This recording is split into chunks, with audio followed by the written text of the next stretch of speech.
नमस्कार। आचार सलील चैनल में आप लोगों का स्वागत है। आज मैं आप लोग के बीच में एक बहुत ही संवेदनशील मुद्दा डिस्कस करने आया हूं और वो संवेदनशील मुद्दा है कि सुशांत सिंह ने आत्महत्या क्यों की।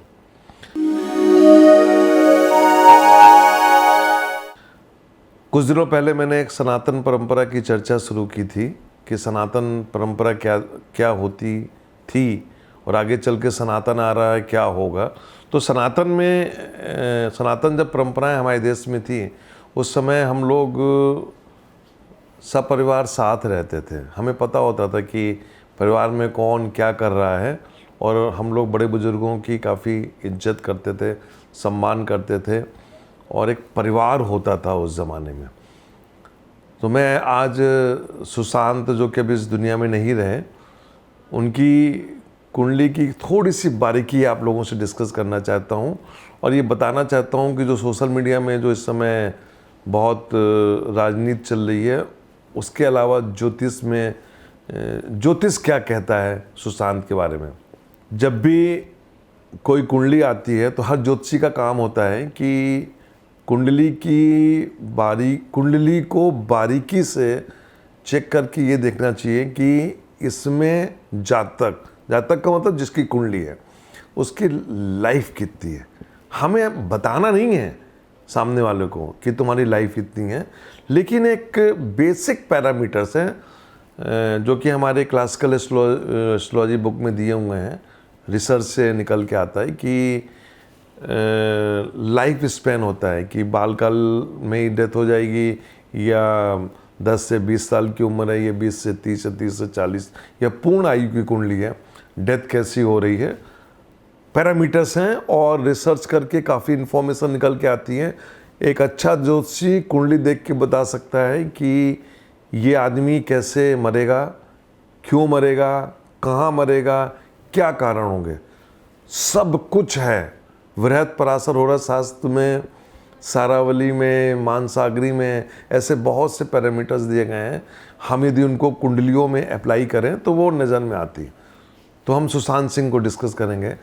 सुशांत सिंह की जो कुंडली है, चंद्रमा की महादशा में इस बच्चे का जन्म हुआ और चंद्रमा के बाद मंगल की महादशा मिली जिसमें बाल जीवन कटा।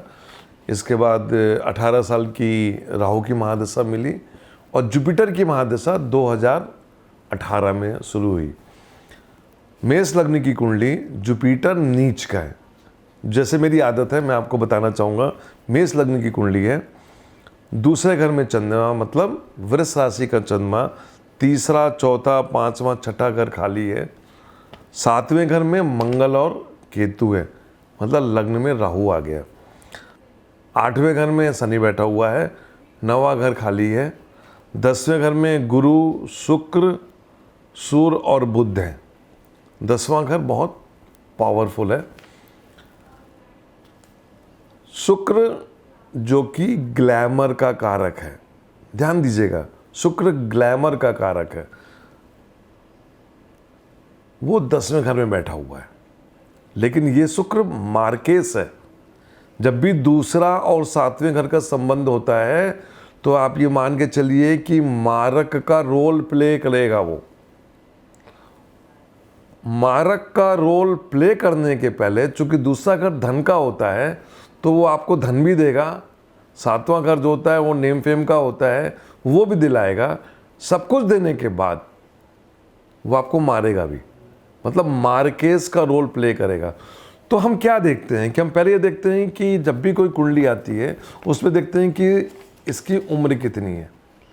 लोग आते हैं, बहुत चीज़ें पूछते हैं मुझसे भी, लेकिन मैं एक नज़र डालता हूँ कि सामने वाले की उम्र का अप्रॉक्सीमेटली कितनी उम्र है, और जब वो उम्र का आइडिया हो जाता है तो उसके हिसाब से मैं भी उसको भविष्यवाणी देता हूँ।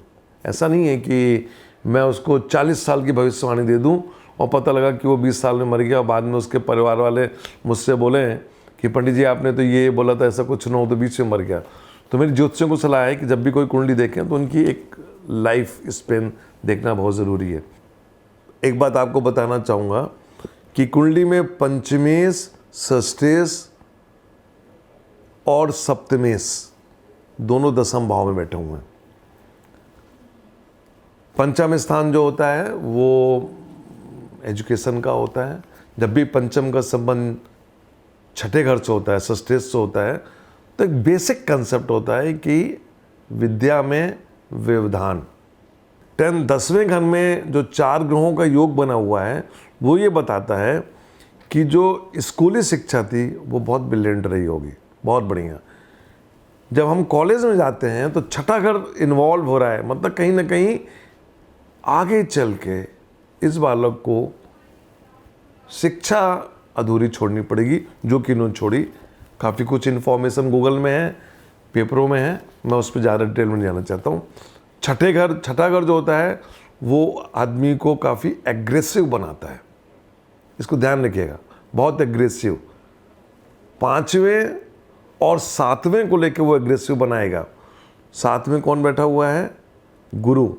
गुरु उसको बल देगा, लेकिन गुरु नीच का है, और नीच का होके इसका नीच भंग राजयोग नहीं हो रहा है। नवांश कुंडली में हम जब जाके देखते हैं तो यही गुरु, मैं गुरु को फोकस इसलिए कर रहा हूँ कि गुरु की ही महादशा में इन्होंने सुसाइड किया है। तो ये गुरु नवांश के लग्न में बैठा हुआ है और मंगल से पीड़ित है। वापस जाते हैं लग्न कुंडली में। गुरु की महादशा जब 2018 में शुरू हुई, अक्सर हम लोग ज्योतिषी लोगों को सलाह देते हैं कि जब भी किसी ग्रह की महादशा शुरू होती है तो मैं तो लोगों को बोलता हूँ कि आप जब तक महादशा में उसी ग्रह की अंतर्दशा है, जितना खराब जाता है ना, जाने दो। 16 साल की महादशा है, 16 साल की महादशा में यदि 2 साल खराब चला जाता तो 14 साल अच्छा होता। देखिए, ये मैं डिस्कस कर रहा हूँ, अभी मैंने लाइफ नहीं डिस्कस करी, बेसिक कंसेप्ट बता रहा हूँ। गुरु की महादशा बहुत अच्छी चली गई। गुरु की महादशा में गुरु का अंतर बहुत अच्छा चला गया। तो ये पक्का था कि गुरु में की महादशा में जब शनि का अंतर आएगा तो प्रॉब्लम होगी। शनि सेपरेटर है, ध्यान दीजिएगा, शनि सेपरेटर है। कहाँ बैठा हुआ है? 8वें घर में बैठा हुआ है। किसको देख रहा है? दसम भाव को देख रहा है। तो गुरु की महादशा में जब शनि का अंतर आया तो ये तो पक्का था कि कुछ होने वाला है। और वहाँ पे बैठा हुआ था षष्ठेश, छठे घर का स्वामी। तो इसका मतलब क्या है कि कुछ काम ऐसा होने जा रहा है जहाँ पे आदमी एक्साइटमेंट में आके कुछ काम करेगा, और वो काम इन्होंने किया। 3रा और 11वें घर का संबंध होना बहुत ज़रूरी है। 3रा, 11वां और लग्न का, तभी आदमी सुसाइड कर, जो सुसाइड का प्रकार था वो 3रे, 11वें और लग्न से आता है, वो इस कुंडली में आ गया, सुसाइड कर लिया। लाइफ स्पेन 30 से 35 साल के बीच में थी, 35 साल के अंदर, मतलब पूर्व जन्म का जो बैलेंस शीट थी उसमें इस जन्म की जो आयु थी वो 35 साल के लगभग थी आसपास। क्या इनको किसी उपाय के माध्यम से बचाया जा सकता था? किसी को भी सुसाइड से बचाने का जो अधिकार है इस कलयुग में वो गुरु को है, संत को है। ऐसे संत जिनमें स्पेशल स्पिरिचुअल पावर होती है, टीबी बाबा वाले संत नहीं, वो संत आपको नज़र नहीं आएंगे।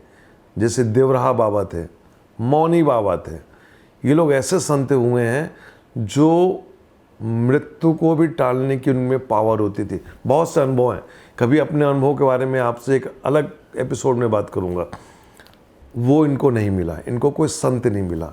मैं आप लोग को सलाह देता हूँ, यदि आप लोग के बच्चे में कोई भी सुसाइडल टेंडेंसी हो, आप किसी गुरु को ढूंढिएगा, संत के पास जाइएगा। संत में वो पावर होती है कि वो माइंड को चेंज कर सकता है उस समय के लिए। वो इसको नहीं मिला। लाइफ में सब कुछ मिला। मैं सोशल मीडिया में बहुत कुछ सुन रहा हूँ, लेकिन 34 साल की उम्र में बहुत कुछ अचीव किया। गलती हो गई है किसमें? सनातन परंपरा होती तो परिवार का कोई ना कोई साथ में होता, वो नहीं थी, अकेले थे। दोस्त भी कैसे थे? जो आग में घी डालने वाले थे, उसका ये नतीजा हुआ। ये इस बालक ने आत्महत्या की, अब इस दुनिया में नहीं है। लेकिन मैं आपको बताना चाहता हूँ, इनकी इतनी ही लाइफ थी, इनको इसी माध्यम से जाना था। पूर्व जन्म में जिनसे जो जो बदला लेना था वो कारण बने इस आत्महत्या के लिए। ये सबके साथ होता है। जब भी लाइफ में कोई आपसे जुड़ता है, आपको यदि कष्ट देता है, आप समझ जाइए कहीं कुछ गलती है। यदि आपको कोई फ़ायदा कराता है, आप समझ जाइए हमें पूर्व जन्म में कुछ बैलेंस शीट थी इससे लेने के लिए। ये एस्ट्रोलॉजी में, ये वैदिक एस्ट्रोलॉजी में ये सब कुछ पकड़ में आता है। मैं आप लोग के सामने आया कि आज मैं इस कुंडली में अब डिस्कस करने से कुछ फ़ायदा नहीं है, इसकी इतनी ही लाइफ थी। लेकिन ये बताने आया है कि इसने 34 साल की उम्र में सब कुछ अचीव किया।